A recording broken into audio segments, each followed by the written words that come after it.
seringkali mengalahkan logika. Contohnya orang yang merokok. Orang yang merokok secara logika dia tahu bahwa merokok itu buruk, bahkan ketika beli rokok pun di situ tertera bisa menyebabkan impotensi, gangguan jantung, pemborosan juga bisa terjadi, bahkan banyak hal buruk. Tetapi secara emosi karena merasa nyaman, maka orang memilih untuk tetap merokok, makanya sulit berhenti rokok. Begitu pula orang yang marah, logikanya turun, emosinya yang meninggi. Makanya setelah sudah reda marahnya baru seringkali malu dan berakhir ada penyesalan karena apa yang dia sudah perbuat ketika marah. Itu selalu menjadi prinsipnya. Begitu pula dalam penjualan. Ketika Anda berhasil menyentuh emosi dari calon pembeli Anda, dia rasa suka banget, ngebet, happy, rasa begitu aman atau nyaman dengan produk kita, maka harga, kualitas, fitur bisa menjadi urusan belakang. Yang penting senang dulu atau emosinya sudah tersentuh dulu.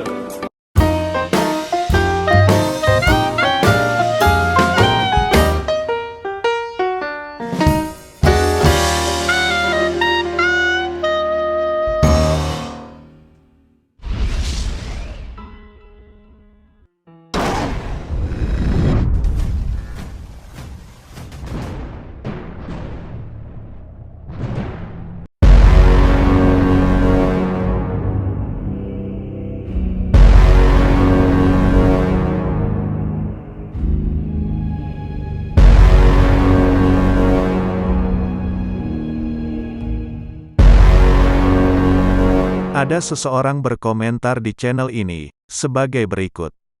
Saya bukan saksi Yehova, tapi saya melihat saksi Yehuwa baik-baik semua. Belum pernah ada yang terlibat pidana, ataupun kejahatan lainnya dari dulu sampai sekarang. Yang saya tahu, mereka selalu difitnah, dihina, tapi diam saja. Jangan fitnah dia, mereka sopan, dan berbudi luhur, bahkan abis ngumpul. Itu tempat bersih, tidak ada sampah. Saya memiliki beberapa jawaban bagi komentator itu. Pertama, si komentator itu jelas kurang wawasan dan pengetahuan tentang kekristenan.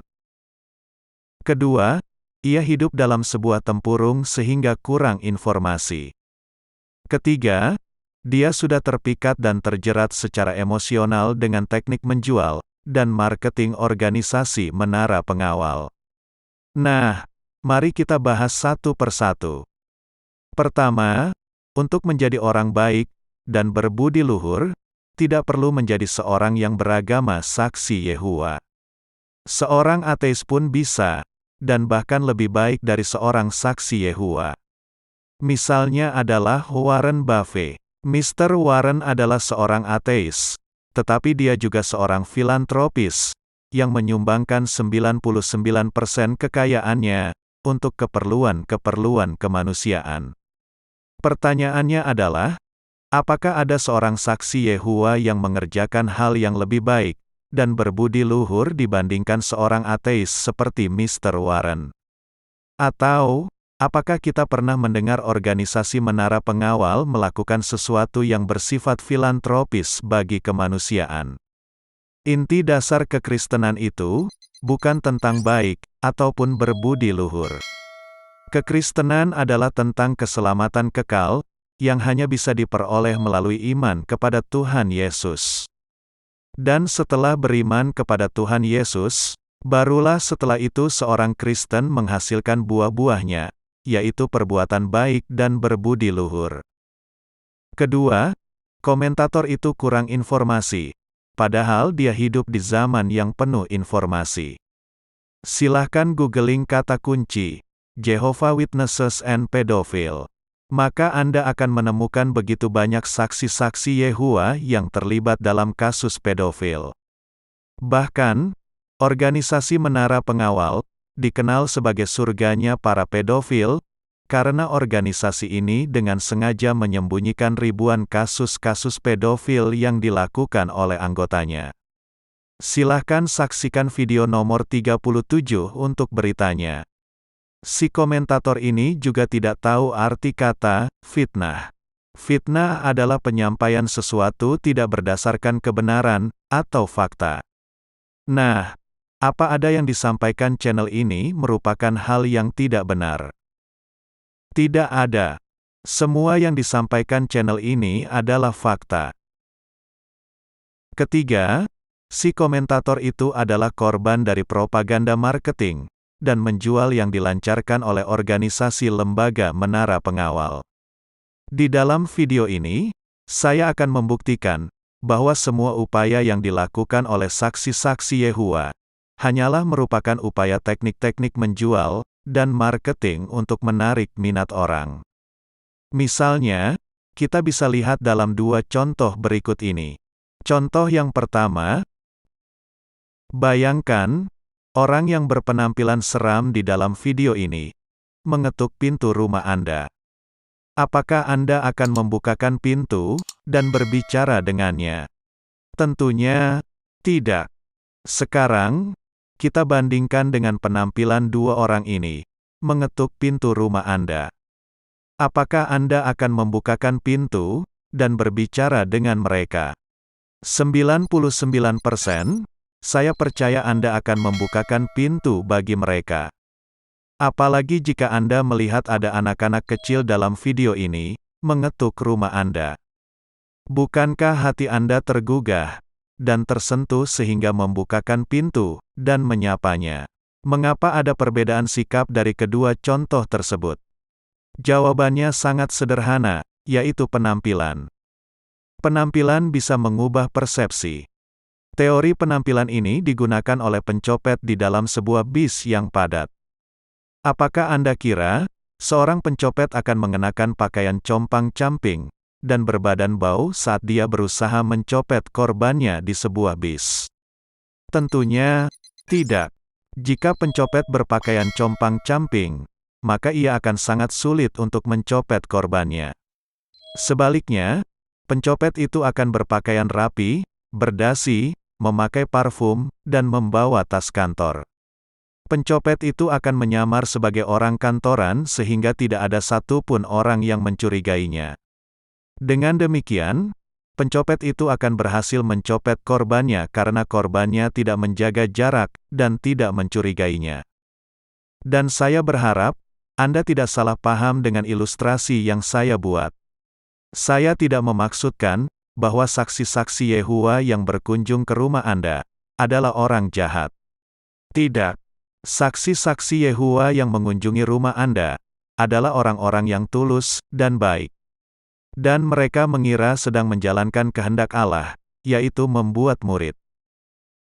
Nah, mungkin Anda kagum dengan bahasa yang lugas, sikap dan perilaku yang sopan, serta simpatik dari saksi-saksi Yehua. Namun demikian, tahukah Anda bahwa semuanya itu merupakan hasil latihan? Saksi-saksi Yehua dilatih secara intensif di balai kerajaan mereka, agar bisa menyentuh hati Anda sehingga pada akhirnya, Anda mau bergabung dengan mereka menjadi anggota organisasi ini. Mengapa saksi Yehua ingin menyentuh sisi emosi Anda? Kita perhatikan sebuah kutipan dari majalah Sadarlah tentang teknik propaganda, yang mengatakan, target mereka, kata mereka di sini memaksudkan, propagandis, adalah emosi Anda, bukan kesanggupan berpikir Anda yang logis.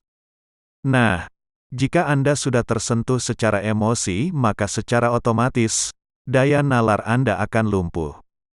Hal ini terjadi kepada komentator kita di awal video ini.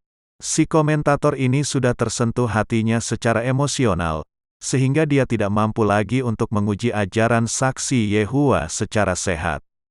Hal-hal yang menyentuh hatinya tentang sikap dan perilaku saksi Yehua yang ditonjolkannya. Misalnya beliau mengatakan, bahwa saksi Yehua itu, baik, sopan, dan berbudi luhur. Jadi teknik menjual dan marketing dari motivator ini memiliki sebuah kebenaran. Dalam penjualan, ketika Anda berhasil menyentuh emosi dari calon pembeli Anda, dia rasa suka banget, ngebet, happy, rasa begitu aman atau nyaman dengan produk kita, maka harga, kualitas, fitur bisa menjadi urusan belakang. Yang penting senang dulu atau emosinya sudah tersentuh dulu. Oleh karena itu, berulang kali saya mengajak Anda sebagai orang Kristen untuk men-share channel ini kepada saudara seiman Kristen lainnya, khususnya sanak famili Anda tentang bahayanya ajaran saksi Yehua ini, Karena jika orang yang Anda kasihi sudah terpikat dan terjerat hatinya dengan ajaran saksi-saksi Yehua, maka ia sulit untuk diajak berdiskusi dengan daya nalar yang baik tentang bahayanya ajaran saksi Yehua ini. Jadi cara terbaik menghindari orang-orang yang Anda kasihi dari jeratan organisasi ini adalah dengan menginformasikan bahayanya ajaran saksi Yehua sebelum orang-orang yang Anda kasihi berinteraksi dengan saksi Yehua. Karena jika orang yang Anda kasihi tahu ajaran saksi Yehua yang sebenarnya, yaitu tidak masuk akal, maka saya jamin, tidak ada orang yang mau bergabung menjadi anggota organisasi Menara Pengawal. Nah, untuk membuktikan bagaimana caranya organisasi Menara Pengawal mengajarkan para anggotanya, saksi-saksi Yehua, teknik menjual, dan marketing yaitu dengan cara menyentuh hati, atau menggugah sisi emosional para korbannya. Mari, kita perhatikan video berikut ini. Waktu dinas dengan Ryota dan Ami, kami selalu bahas caranya kami bisa menyentuh hati orang-orang. Dan caranya sederhana. Bersikap ramah, dengarkan, biarkan percakapan mengalir dengan wajar, coba sampaikan topik Alkitab yang menarik, dan jangan menyerah. Kalau kita bersemangat, kita bisa membantu orang yang tulus tertarik pada kebenaran. Nah, kita sudah melihat cuplikan video anjuran bagaimana caranya saksi Yehua menyentuh hati para korbannya dari sisi emosional. Jika Anda pernah ikut pelatihan teknik menjual, maka Anda segera tahu bahwa teknik menjual saksi-saksi Yehua itu tidaklah berbeda dengan cara seorang salesman menjual barangnya di pusat perbelanjaan. Yang berbeda adalah, salesman menjual suatu barang, sedangkan saksi Yehua menjual agamanya dari rumah ke rumah. Barangnya berbeda, tetapi teknik menjual yang digunakannya sama. Nah, teknik berjualan agama model saksi-saksi Yehua ini sungguh luar biasa. Karena teknik menjual ini sudah dilatih kepada anak-anak saksi-saksi Yehua sejak mereka masih kecil. Sekarang mari kita lihat bagaimana organisasi ini melatih anak-anak kecil untuk menjual agamanya. Oke Caleb, sudah saatnya kita mengabar. Apa kamu sudah siap? Kamu yakin? Sebelum mengabar, ada beberapa hal yang harus kamu tahu dulu. Kita harus ingat PPP. PPP? Iya, persiapan, penampilan, dan punya sopan santun. Nomor 1, persiapan. Itu langkah pertama supaya kita bisa mengabar dengan benar. Kalau mau kerja, kita harus siapkan alat-alat. Kita punya banyak sekali alat untuk mengabar. Tapi, jangan bingung, kita punya kotak alat bantu pengajaran. Cari alat yang tepat, jadi cepat. Setelah itu, jangan lupa untuk latih kata pengantarmu di rumah. Jangan baru latihan di depan rumah orang. Nah, kamu sudah persiapan. Sekarang kita perhatikan penampilan. Penampilan sangat penting karena kita mewakili Yehua. Kita membawa kabar baik, jadi penampilan kita juga harus baik. Yehua ingin penampilan kita rapi dan sopan. Maksudnya, yang kita pakai nggak boleh bau dan harus bersih. Pakaian harus pas, tapi jangan terlalu pas. Rambut harus rapi, dan jangan pakai baju yang norak. Wah, Caleb sudah rapi. Nah, berikutnya, punya sopan santun. Kelakuan kita waktu mengabar bisa membuat nama Yehua dipuji. Jadi, kita harus selalu sopan. Jangan ngobrol atau ketawa-ketawa. Bermain. Pegang-pegang barang orang. Atau mengintip-intip. Dan jangan makan waktu mengabar. Ingat, waktu mengabar orang memperhatikan kita. Kalau kelakuan kita baik, orang mau dengar kabar baik. Apa kamu mau orang mengejek kabar baik karena kita nggak sopan? Jadi aku sudah boleh ngabar. Ya, ingat ya, PPP. Ayo kita coba. Halo, saya Caleb. Siapa nama tante? Hai Caleb, nama saya. Nah, sekarang Anda sudah tahu lebih detail tentang saksi-saksi Yehua, dari caranya mereka berpakaian dan berdandan, sikapnya yang sopan, kesabaran, dan faktor etika lain-lainnya. Dan semuanya itu merupakan hasil dari pelatihan dan anjuran organisasi ini. Dan tidak ada bedanya antara salesman penyedot debu dengan saksi-saksi Yehua. Yang berbeda hanya barang yang dijualnya, sedangkan pelatihan caranya menjualnya sama. Dan tentunya kita sebagai orang Kristen, tidak pernah beroleh pelatihan seperti itu, bukan? Mengapa? Karena orang Kristen bukanlah salesman untuk menarik orang menjadi anggota sebuah gereja. Sedangkan saksi Yehua sedang mencoba menjual agamanya kepada Anda.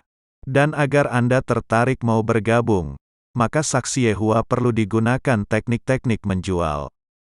Nah, sekarang poin keempat, yang paling penting, yaitu semua kelompok kultus menggunakan teknik brainwashing untuk memanipulasi dan mengeksploitasi anggotanya.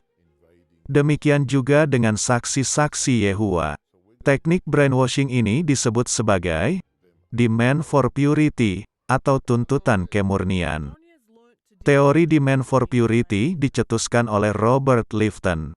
Dan topik tuntutan kemurnian akan dibahas di video yang berbeda. Tetapi singkatnya dari teori tuntutan kemurnian, adalah bagaimana seorang pemimpin kultus mengeksploitasi dan memanipulasi rasa bersalah di dalam diri para pengikutnya, dengan cara mengontrol perilaku anggotanya. Mengapa perilaku anggotanya perlu dikontrol? Pemimpin kultus tidak dapat mengontrol apa yang dipikirkan anggotanya, tetapi ia dapat mengontrol perilaku anggotanya. Dan untuk mencapai ini, maka pemimpin kultus memiliki suatu set peraturan yang wajib dipenuhi oleh seluruh anggotanya. Di dalam ajaran saksi Yehua disebut sebagai standar Yehua. Misalnya tidak merayakan ulang tahun, tidak mendengarkan jenis musik tertentu, dan lain-lain standar yang wajib diikuti dan ditaati oleh seluruh saksi Yehua. Nah, misalnya, jika ada saksi Yehua merayakan ulang tahunnya secara diam-diam, maka ia akan merasa bersalah secara otomatis karena ia telah melanggar standar Yehua itu.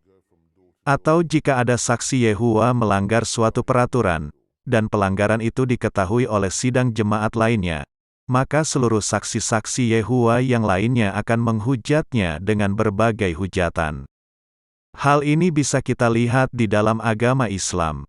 Misalnya, jika ada seorang wanita menggunakan jilbab, maka para muslimah akan memujinya habis-habisan.